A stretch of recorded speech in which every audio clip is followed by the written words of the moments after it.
So hello, what's up guys, welcome back to my YouTube channel. So dalam video kali ni aku nak share something yang sangat-sangat berguna kepada YouTuber-YouTuber yang still recording menggunakan smartphone korang. Macam aku sendiri pun aku still guna aku punya smartphone. So benda ni adalah macam satu app. Actually ada dua app. Okay, tapi dia under company yang sama. Okay, secara ringkasnya app ni dapat membantu korang untuk recording dengan lebih profesional lah. Boleh cakap dia ada setting-setting yang tak ada dekat korang punya, mungkin tak ada dekat korang punya native camera app. So without further ado, let's go.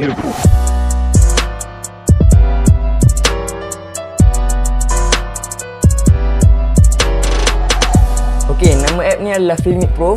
Okay, Filmic Pro ni dia tujuan dia sama je macam kamera biasa, untuk record, untuk ambil gambar tak ada, hanya untuk record. Tapi dia ada lebih setting-setting yang mungkin berguna untuk korang untuk dapat outcome yang berbeza daripada korang punya stock app tu. Okay guys, inilah app dia. Kalau korang nampak yang warna merah ni kat bahagian bawah skrin aku ni, bila aku tekan, dia macam ni interface dia. Bucu bawah kanan tu ada setting. Kalau tekan setting, okay, kat sini kita ada resolution frame rate. So aku akan pergi resolution dulu. So sini nampak atas sekali dia ada, kita boleh pilih dia punya aspect ratio lah. Okay, nak bentuk macam ni untuk IG. Okay, korang boleh pilih. Kalau aku ambil 17:9. Kat bawah ni kita boleh pilih resolution. Paling rendah kita boleh pergi kat 540. Paling tinggi kita boleh pergi sampai 4K. Okay, 4K. Ni ada beberapa lagi resolution yang rare yang kita jarang jumpa. Ada 2K semualah. Okay, aku akan biarkan kepada 1080p. Okay, seterusnya kita ada dia punya macam quality video tu. So standard, kita pergi ada paling bawah ada economy. Dia akan kurang makan space. Ni ada standard, ada filmic quality, ada filmic extreme. So filmic extreme ni paling cantik lah quality dia, tapi mungkin akan banyak makan space. So aku akan biar kepada quality. Kat bawah ni ada video codec. Kita boleh pilih kepada AVC ataupun HEVC. Tu kita back. Seterusnya kita ada frame rate sebelah kanan dia, tekan frame rate. So kat atas sekali tu kita boleh pilih nak pilih berapa frame rate. So normally kita akan pakai 30 dengan 60. Yang menariknya dekat app ni kita boleh sampai 40 fps. So kalau korang nak buat macam slow motion ni cantik lah sikit. Tapi kalau aku standard video aku buat 30. Lepas tu bawah ni kita boleh pilih untuk buat time lapse. Tapi kalau video biasa buat standard lah. Kalau korang ambil 30 fps, korang kena biarkan capture tu kepada 30 dengan playback 30. Kalau korang ambil 60, tukar kepada 60 lah. Tapi ni kalau aku akan ambil 30, playback pun 30 lah. Bawah ni ada auto shutter. Okay, seterusnya ada audio. Okay, kat atas sekali ni kalau kau ada mic external, kau contoh ada lavalier mic ke, ada mic podcast tu ke, okay, korang boleh slide ke kanan ni. Dia ada USB phone. Kalau aku sekarang aku tengah cocok USB microphone. Kalau ada mic macam aku ada lavalier mic, dia akan tulis external microphone lah. So kat bawah ni ada kilohertz dia. Aku akan biar kepada 44.1. Kat bawah ni ada beberapa lagi macam extra features. Seterusnya ada device. Device ni antara benda menarik dengan apps ni, app Filmic Pro ni. Okay, kalau kau nampak atas sekali ni ada remote control. Okay, ni lah second app yang aku akan bagi tahu lepas ni. Okay, ni ada orientation lock, maksudnya untuk buat melintang ataupun nak buat menegak. Kalau aku tekan off, kalau kita switch off, so kita kalau melintang ataupun menegak dia akan secara auto lah. Ni bawah ni ada beberapa lagi lah setting-setting ni aku tak nak sentuh. Kalau korang tahu nak buat apa dengan benda ni, korang boleh try and error. Ni sebenarnya dia preset ni kita boleh save lah kita punya setting frame rate semua. Kalau aku dah ada satu untuk YouTube. Seterusnya hardware ni kalau korang ada macam certain gadget macam ni kan, ada macam gimbal. So korang boleh connect kan. Aku tak ada gimbal, so aku tak boleh nak try. So sini ada macam-macam lah. Lepas tu atas ni ada clean HDMI out. So, kalau korang ada external monitor, ada monitor korang boleh cucuk HDMI and then korang boleh tengok daripada monitor tu. First light ni kena install lah. First light ni aku tak pasti apa, aku tak pernah guna lagi. Okay, seterusnya ni ada macam untuk stabilization dia. So kita ada OIS ni adalah optical. EIS ni adalah tak silap aku dia elektronik ke apa, tapi OIS always better than EIS lah. Okay, sekali ada OIS tambah EIS, dia kira macam hybrid. Ni paling cantik lah. Dia lebih kurang je dengan OIS. So ni ada kamera. Kamera ni untuk kita switch lah, kamera depan dan belakang. So kita tekan, dengan kita boleh tukar kamera ultra wide. So kalau ni ada wide ni yang biasa lah. Lepas tu ada ultra wide ni yang luas. Okay, lepas tu ada selfie. Bawah ni ada touch ni adalah flash.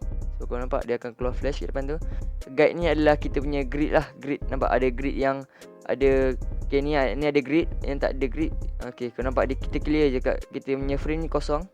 Yang ada grid, okay, dia ada line-line ni balik. Nampak ada 3x3 ni. Sebelah kiri button setting ni adalah button untuk kita tukar lens tadi dengan lebih senang, tak nak masuk setting. Yang button macam button play sebelah button setting ni adalah untuk kita tengok footage kita sebelum ni yang kita dah record. So macam ni lah, dia akan keluar macam ni. Button kanan yang ada bulat warna putih ni adalah button record. So kalau kita tekan, dia akan warna merah. And then counter masa tu dah akan bergerak. Okay, seterusnya kalau korang nampak dekat bahagian kanan skrin ni, dia ada macam benda yang naik turun. Okay, nampak 1, 2, 3. Kalau aku cakap makin kuat, dia akan naik lah. So ini untuk mudahkan korang kalau nak tahu whether korang punya suara tu masuk ke tak. Kalau tak masuk, dia tak akan bergerak lah. Okay, sebelah kiri sikit dia ni ada tulisan fokus. So kalau korang nampak, korang boleh setting fokus. So macam kat depan aku ada objek kan. Kalau aku kurangkan sikit, okay, dia dah mula fokus kat Goku tu. Sekejap aku try jarakkan sikit. And then seterusnya kalau aku gerak lagi sikit, dia akan fokus dekat yang aku tak pasti yang perempuan ni apa, tapi yang baju Chun Squad tu. Okay, dia lebih fokuskan yang dekat perempuan tu. So yang Goku tadi dia akan blur. So lagi cantik kalau korang nak buat video untuk tunjuk diri korang saja.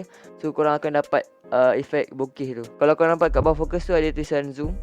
So kalau korang tekan ni untuk zoom lah. Lepas tu kita tekan kat zoom, kita boleh just slide and then dia akan zoom sendiri. Okay, alright, nampak?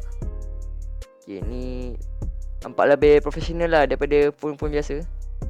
Okay, seterusnya kalau kau tengok dekat bahagian tengah skrin bawah, ada macam 000, ada tunjuk kita punya frame rate, ada kita punya resolution, ada tunjuk bateri kita. Memang sangat-sangat bagus. So kalau kita tekan dekat nombor-nombor tu, dia akan switch. Okay, nampak? Ni macam, tak tahu nak panggil apa, macam histogram ke apa. So kalau ada perubahan color, dia akan naik kat bahagian mana. Okay, seterusnya ada ni lebih kurang histogram. Tak salah aku nama histogram lah. Okay, ni nampak ya, ada graph untuk warna apa yang lebih. Okay, kat sebelah kiri dia ada benda ni, yang huruf A ni kalau kita tekan dia akan keluar ni. Aku tak tahu ni panggil apa, aku dah lupa. Tapi mungkin korang tahu, korang boleh bagi tahu kat komen. So yang bahagian kiri dia ni adalah macam untuk exposure dia. Exposure semua benda lah. Okay, kita boleh tukar. Okay, nampak tau, gelap cerah. Shutter speed sekejap aku, apa nama dia? Oh, yang atas tu ISO, yang bawah tu shutter. Okay, shutter speed tu kita boleh tukar. Ni adalah exposure. Ni moderate ISO bias. Ni untuk high ISO. Ni semua untuk ISO. So bahagian kiri dia ni lagi, kalau nampak ada yang macam 3 bulatan yang gabungan warna tu, adalah untuk kita tukar colorway kita punya recording ni, kita punya color lah. So kalau kita tengok, kita boleh ubah sendiri nak warna tu lebih kepada warna apa. So kalau aku bakar warna hijau ni akan lebih hijau lah, biru kepada dia lebih biru sikit. Kalau orange lebih orange. So kat bawah tu kalau korang nampak ada yang macam gambar mentol, macam bulb tu, tekan dia ada macam preset dia lah. Okay, ni untuk yang terang, ini adalah untuk matahari, ni macam dalam keadaan mendung-mendung sikit. Yang ni macam pakai lampu, tak pasti A dengan B ni apa. Ni white balance lah, auto white balance. Dia akan cara auto ni. Seterusnya aku nak tunjuk kat korang macam ni nak buat autofocus.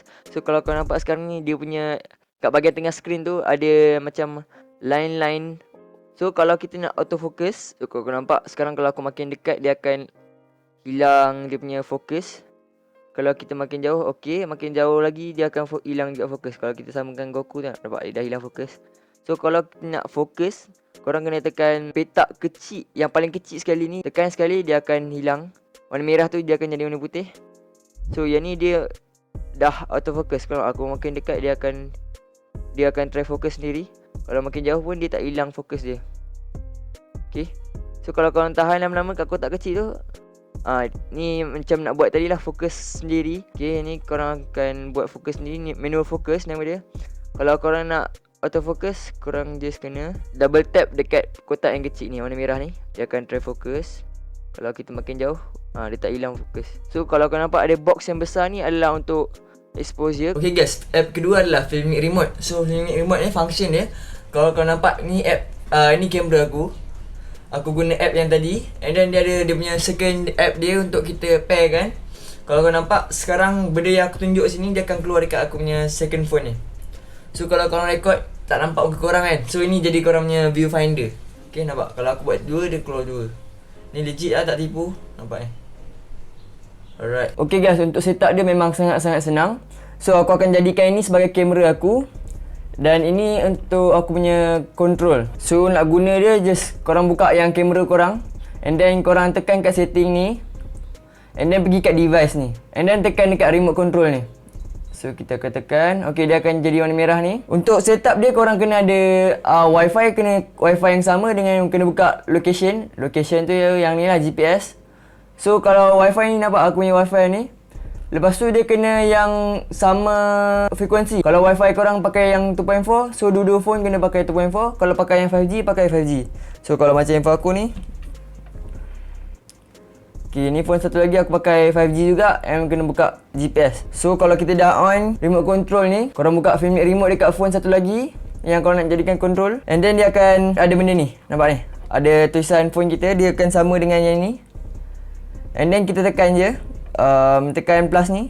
Okay, tunggu kejap. Okay, dia akan minta untuk kita allow kan. So korang pilih berapa lama korang nak buat. So aku buat always allow. Okay, so kalau korang nampak, setting yang dekat kamera ni akan pindah ke sini. So sekejap aku try tegakkan sikit. Sekarang kalau korang nampak, dia dah keluar ke situ. Tapi korang punya control dah tak ada dekat kamera ni. Dia akan pindah ke sini.